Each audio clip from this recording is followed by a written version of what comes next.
dance, space, then.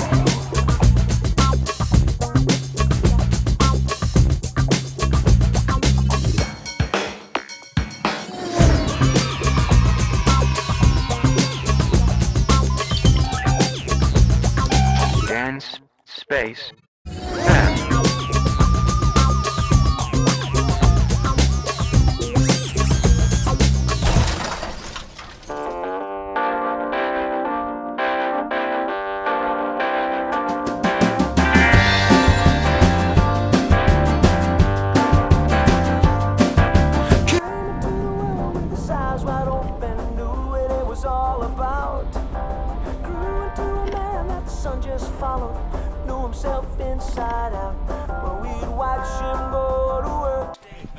Thanks, bud. You guys broke down? Car broke down a little bit back there. Where are you going? Blue Rodeo concert, man. I know Jim. He's on my show later today. I'm Yeah, buddies sure. with Jim Cuddy. Yeah, right. Seriously. Should we go with this guy? I think he's high. I got no other options.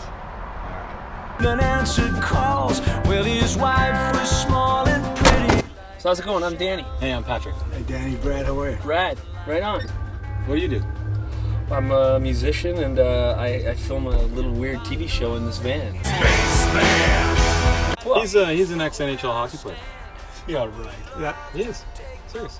Let's see if the Islanders can start fast tonight. Loiselle moving in. There's a wrist shot on Barrasso. Puck comes back to Castridis. Rebound, they score! Brad Delgarno, 25 seconds in, and the Islanders. whoa. Hold on. Let me check on this computer. I want to watch some more videos of you. That Delgarno is 3 years younger too, and that's quite a minute. You know, he's standing right in there. Were you a scrapper? Not, wow. 6'4", I had to fight a lot, but I was not a fighter. I didn't like fighting. Okay, if I'm driving you to Blue Rodeo, give us a story. I had this, a bit of a career-defining fight with Joey Kosher.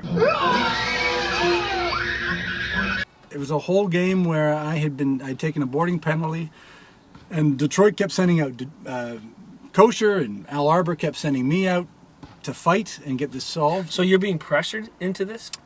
Yeah, well, no one ever said it explicitly, but yeah, honest to God, I'm in the penalty box, and Joey Kosher was pacing back and forth between the blue lines saying, "I'm coming after you." And I'm like, oh, Christ. But anyway, so finally got to the point where the linesman was about to drop the puck. And Joey Kosher was beside me. And just before he dropped the puck, the linesman looked up at me and said, "Are you going to get this over with, kid?" And it was like, all right, all hope is lost. I'm going to have to fight Joey Kosher. So, Kid, how old were you? oh, fuck, I don't know. How old was I? I was probably young 20s, mid 20s, maybe somewhere in there. Wow. And so, anyways, the end of the shift, I went into the corner. He went into the corner, and he didn't play the puck. I didn't play the puck, and we started fighting.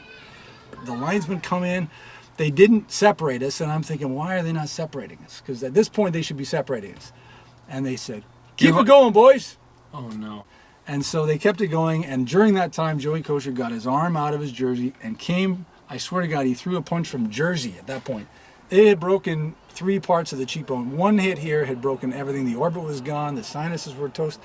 Anyway, so it became a bloody defining fight in my career.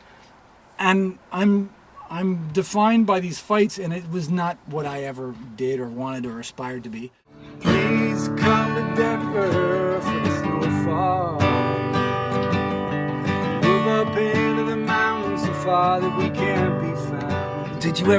Have you ever seen him since, or did you ever feel like you could, had some closure or So Garth Brooks came to Nassau Coliseum, and I was learning how to play guitar. Yeah. And brought me to the dressing room, and I got to hang out with him.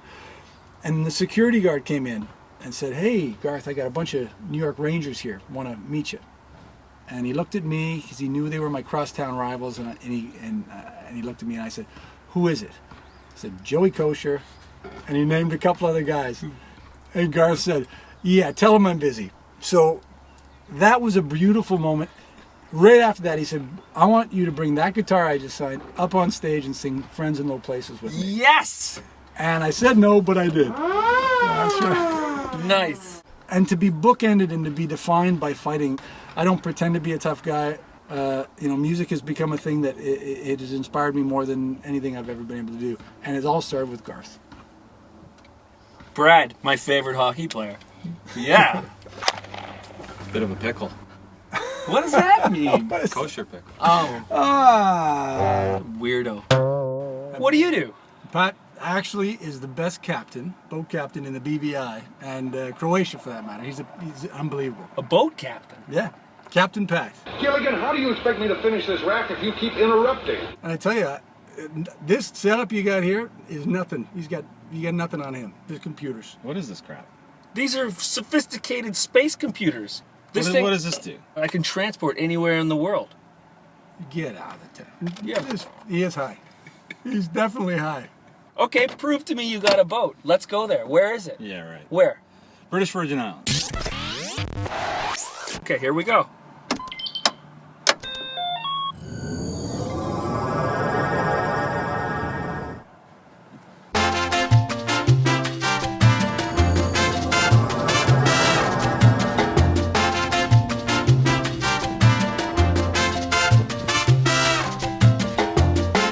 Is this the place where they invented the T-shirt that says, "We're working hard or hardly working"? Working hard or hardly working. Yeah, that's where they invented that saying. They made the T-shirt here. Well, I'm working hard.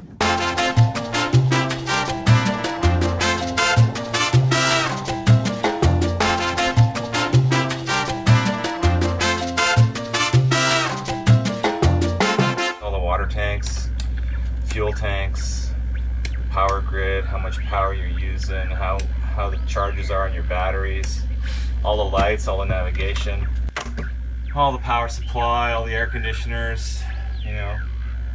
It's where Scotty would work for sure. No, sir. We don't have any spare circulating pump for a thing like that. You can zoom out and in on the charts to see where you're going, if there's any shallow water. It also shows you any boats that could be dangerous, hazards that are coming at you. These little flashing guys here, triangles, are other boats. He's 49 feet, he's 16 feet wide. He's doing 5.4 knots at 37 degrees.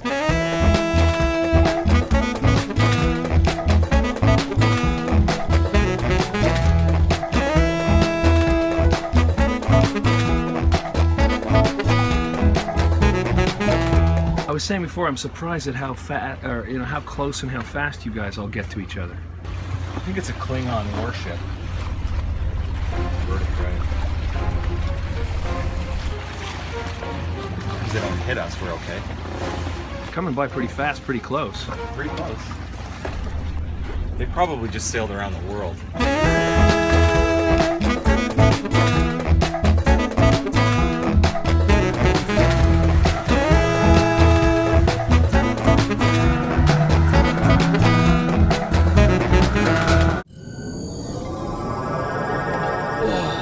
How did you do that, man? That was incredible. We got to get to Blue Rodeo. Blue Rodeo. Where the hell have you been? Sorry.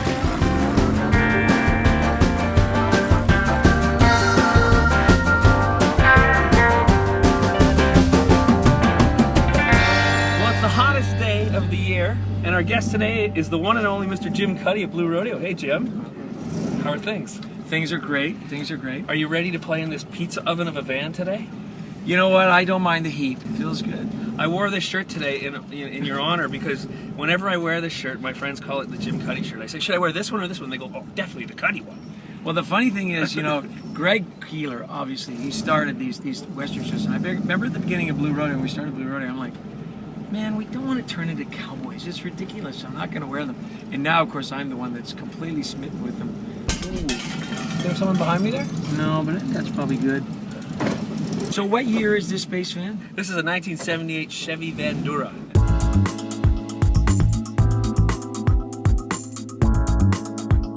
It's got a mighty noise. Now, you guys got a new record coming out, right? We do. So this alley is actually the alley that our studio's on. And okay. The studio is where we made the record. We were going to do kind of a Costello-y, Brinsley Schwartz kind of late 70s rock thing. Ultimately, we ended up blending a little more of our roots thing in it. So it's a fairly energetic record, but it has that Brinsley Schwartz pub rock thing to it, that Nick Lowe thing to it. Yep. Oh, yeah. Lots of room. Lots of room. So Tim Vesley was the engineer. Purify me, may seem like a simple thing, but it was actually a big thing for us. He went back and he listened to a bunch of our old records and said, and then he came back with these opinions about what we should sound like. He said, one of the things is you and Greg should sing more together. And of course we thought, well, don't we do that? But really in the last number of years, I think because it's just sort of our go-to position, we sing together, harmonize together, we've added Wayne Petty and Colin Cripps, and we've added backgrounds that make them more gang vocals. Right. And we really kind of got away from that two-part harmony vocal that we did. So we went hard into that in this record. And it was really, it was a great result. Okay, so here, there's something I want to ask you. Okay. I was up at the office, and the girls had showed me something that a fan had made and mailed in, and I think it's just fabulous. It's wonderful craftsmanship, and they call it Lil Jimmy. There was This is well, you amazing. gotta admit, it's amazing, right? So it was amazing. a puppet maker out east, and he just came and approached me, and then you know, it's everybody that's ever watched a horror film, you realize there's something slightly creepy to have your figure in a. I don't know if you puppet. noticed this though, but they Marionette. told me that his leg had broken. And they just fixed it, but around the same time his leg broke, you had hurt your leg, and you were in a cast. Doesn't that reinforce the horror show nature of it? So I'm now there wondering- was it. Well, this isn't a voodoo doll. Listen, it had for the longest time a little thought bubble above it that said, "Girls, get back to work." That was my favorite version of it. There it but is. yeah, it is pretty strange about the leg, is that you can see it's been nailed back in. Just like yours. Just like mine. Just like nailed yours. back in. How is your leg, by the way? It's coming along. I you don't playing know hockey again? Yeah, I can do everything. But look, It's an interesting it doesn't hand matter. position his hand's in. It's a constant masturbator, I guess. I think he had something in that hand. Oh, maybe a microphone. I think he had a microphone. Okay. I hope. Hope that's not the way the guy sees me. I had it in my bunk for a whole tour. So that's even weirder, because when I'd wake up in the morning in my bunk, I'd look down, there's Lil Jimmy. Hats off to the man who made it. Yeah, he did a great job. Yeah. He did a great job. Got the Looks pockets just like right. you. It will. So, hey, would you play us a song in the Space Van today? Or do you want Lil Jimmy to do it too? Lil Jimmy should try one first.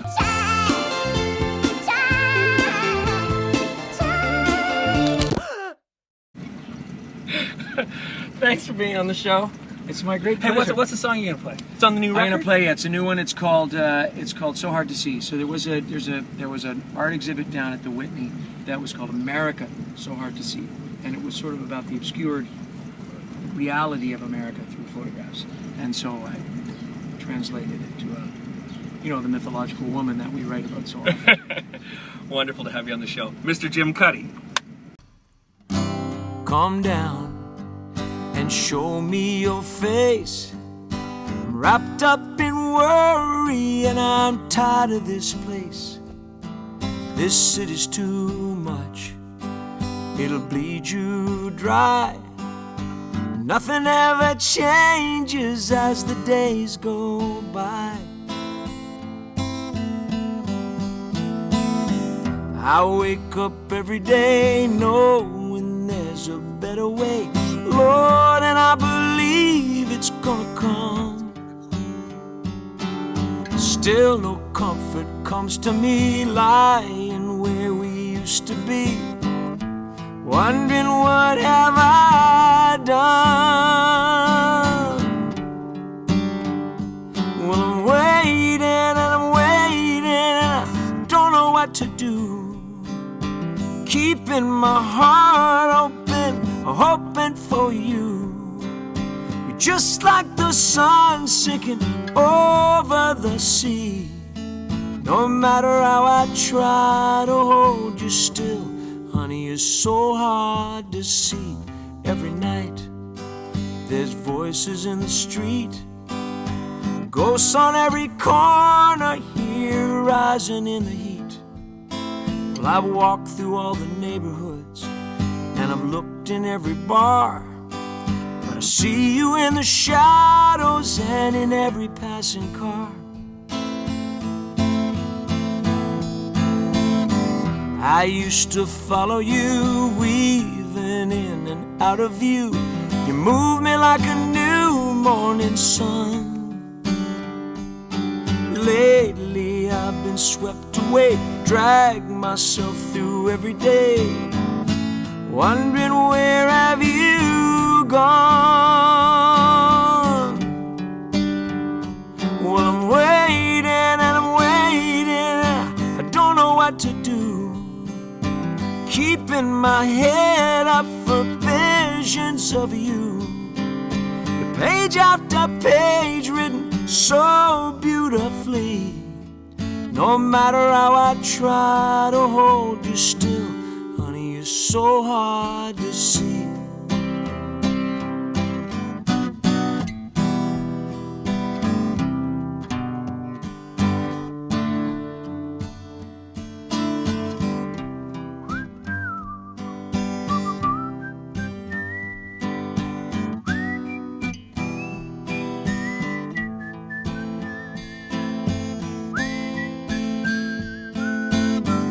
I wake up every day knowing there's a better way, Lord, and I believe it's gonna come. Still no comfort comes to me, lying where we used to be, wondering what have I done. Well, I'm waiting and I'm waiting and I don't know what to do, keeping my heart open, hoping for you. You're just like the wind and a soft melody. No matter how I try to hold you still, honey, you're so hard to see.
That works.